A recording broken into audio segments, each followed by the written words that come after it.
Le pire moment pour, rencontrer quelqu'un et date quelqu'un, c'est pendant sa phase de guérison. C'est pendant le moment où on a besoin d'être seul, où on a besoin de se retrouver, où on a besoin de faire des activités qu'on aime et penser à nous. Et donc l'erreur que font, énormément de gens, c'est une fois qu'ils sont plus en relation, qu'ils ont une rupture et cetera, tout de suite se remettre, remettre sur le marché, j'ai envie de dire. Et tout de suite, aller essayer de retrouver quelqu'un. Il y a plusieurs raisons à ça. Premièrement, ça les rassure. Bah ouais, si vous venez de vous faire quitter par quelqu'un, ou même si vous venez de quitter quelqu'un, ou si ça se passe mal, etc., bah forcément, vous avez envie de, voilà, de se rassurer, de flatter votre ego, de vous dire que vous plaisez encore, qu'il y a d'autres personnes qui vous trouvent bien, attirant, etc. Donc ça, à la limite, c'est le moins pire, quoi, parce que bon, vous allez sur les réseaux, vous allez vous apprêter, vous sortez un peu, vous voyez du monde, etc. À la limite, c'est le moins pire, quoi. Essayez de vous rassurer, bon. Euh, Disons que c'est humain. Mais bon, ça relève quand même de mécanismes assez malsains. Parce que, en fait, vous exposez votre manque de confiance totale en vous. Parce que vous avez besoin de la vie extérieure pour être bien. Alors, je dis pas, hein, on reste des humains, évidemment que tous les êtres humains, bah, c'est toujours sympa d'avoir des compliments, de se faire regarder, de voir qu'on est attirant, ça je dis pas le contraire. Mais il y a des degrés. Si vous avez un besoin constant de validation, là c'est qu'il y a un problème, c'est qu'il y a une blessure non guérie.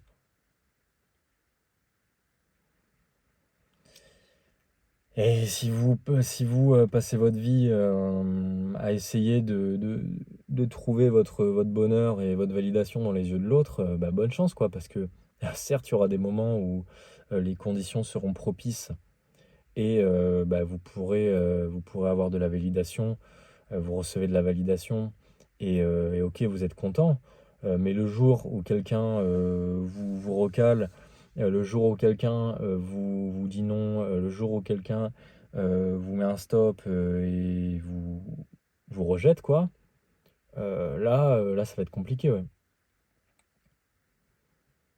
Parce que vous allez passer des phases de doute, des phases de remise en question, alors que c'est une personne avec sa vision des choses qui vous a recalé, quoi. Donc en fait, votre état émotionnel n'est pas stable.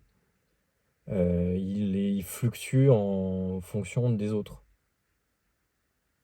Donc souvent, bah, ce genre de personnes, elles peuvent rarement être seules, quoi. Elles ont besoin toujours de sortir, de se prouver des choses à elles-mêmes. Et en fait, mais ça en devient insupportable, quoi. Pour elles comme pour les autres, parce que, enfin, il y en a qui ne captent pas, mais euh, moi je le vois malheureusement. Mais c'est insupportable parce que, en fait, ça, pour les gens qui le voient, c'est dégoûtant, franchement. Moi, quand je vois des filles qui viennent me parler pour de l'attention et que je vois, ça dégoûte. Donc, en fait, quand ça arrive, bah, je leur donne pas ce qu'elles veulent. Je leur donne pas mon attention. Et du coup, elles comprennent pas. Ça les fait cogiter. Mais du coup, c'est sain, en fait. C'est sain pour elles, au final, c'est bénéfique. Mais oui, je suis très froid et avec les filles qui viennent me voir pour de l'attention. Je leur donne pas l'heure. Mais bref, oui, donc le pire moment, comme je disais, c'est donc voilà, c'est parce qu'il y a un besoin de validation. Il y a aussi la peur d'être seul.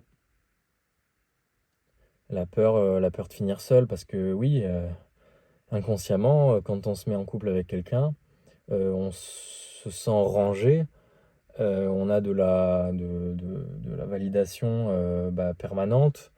On se dit, bon, au pire, voilà, on se sent en sécurité, quoi. Et du coup, quand on est tout seul, on se dit, ah ouais, mais je vais devoir refaire ce travail, reconstruire quelque chose avec quelqu'un.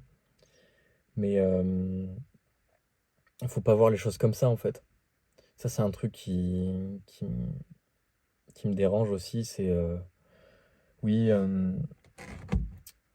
oui, j'ai construit quelque chose avec quelqu'un, je vais devoir tout recommencer avec quelqu'un d'autre. Oui, mais non, mais en fait, si vous voulez, ça part du principe que les choses sont intemporelles, qu'elles sont éternelles, ce qui est faux. C'est que tout est temporel, en fait. On vit dans une réalité de temps. Donc forcément, au début de quelque chose, ça signe la mort de quelque chose, en fait. Au début d'une relation, elle signe sa fin aussi. Que ce soit à travers, que ce soit à cause d'une dispute, d'une séparation, que ce soit à travers la mort. Mais en fait, tout a une fin. Tout a un début, tout a une fin. Donc en fait, oui, vous construisez quelque chose, mais en fait, vous prenez en expérience et vous grandissez. Il faut pas voir comme un château qui, à la fin de la rupture, s'écroule et on revient à zéro. Non, on revient jamais à zéro. On a appris énormément de choses, on est enrichi d'expériences. Donc en fait, vous vous rejoignez à un certain niveau de longueur d'onde, vous évoluez chacun, et à un moment, bah, vous avez fait un bout de chemin et vous partez, quoi. Les humains, enfin, je dis les humains, mais, mais oui, les humains, on a vraiment une vision des relations qui est très particulière, quoi, qui est basée sur nos peurs. Pourquoi on veut absolument le mariage, on veut absolument pour la vie, à la mort, parce qu'on a peur d'être seul, quoi.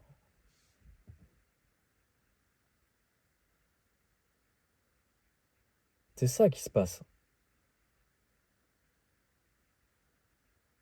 La majorité des relations est basée sur la peur.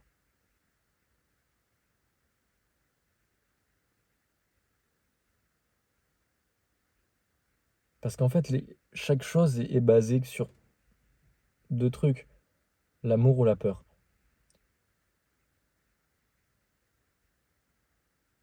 Les croyances. Donc en fait, chaque action, si vous voulez, est soit guidée par la peur ou par l'amour. C'est les deux polarités essentielles, en fait. Les deux polarités du monde.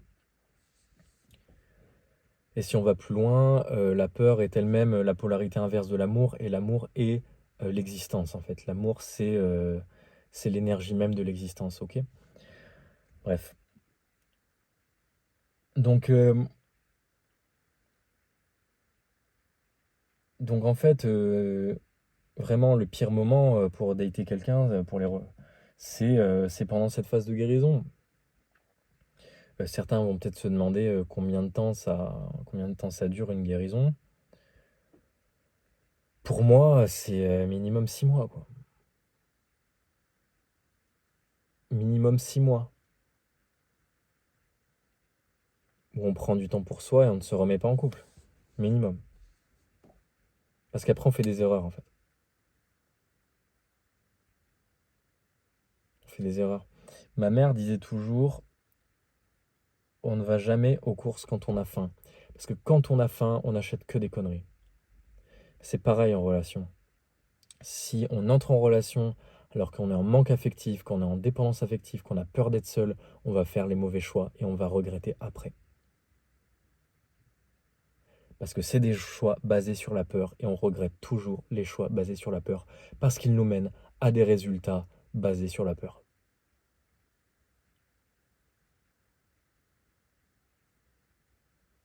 Ça paraît tout con, mais quand on comprend ça et qu'on l'applique, notre vie change. Parce que quand on a des réactions basées sur l'amour, notre vie change. Parce qu'on change ce qu'on est, on change ce que l'on vibre, on change notre vie. Et quand on se rend compte que 99% de nos actions sont basées sur la peur, et non pas sur l'amour, l'amour de soi, l'amour des autres, et ben à ce moment-là, notre vie change. Bon, ça s'est éteint, c'est encore la fin de la vidéo. Euh, Ayez cette réflexion. La prochaine fois que vous prenez une décision, demandez-vous, est-ce qu'elle est basée sur l'amour ou est-ce qu'elle est basée sur la peur? Et vous verrez qu'il y en a beaucoup qui sont basés sur la peur. Et demandez-vous dans cette situation, quel choix serait le choix de l'amour? Merci d'avoir écouté jusqu'au bout. N'hésitez pas à vous abonner, à rejoindre la thérapie des cœurs blessés en cliquant le lien qu'il y a dans la description. C'est une newsletter, c'est gratuit, hein, c'est pour rester en contact avec moi, pour rejoindre aussi la communauté sur Telegram, communauté privée, où on discute entre nous, on s'aide, on s'entraide, voilà, tout simplement. Donc voilà. Merci d'avoir écouté jusqu'au bout. À la prochaine. Ciao.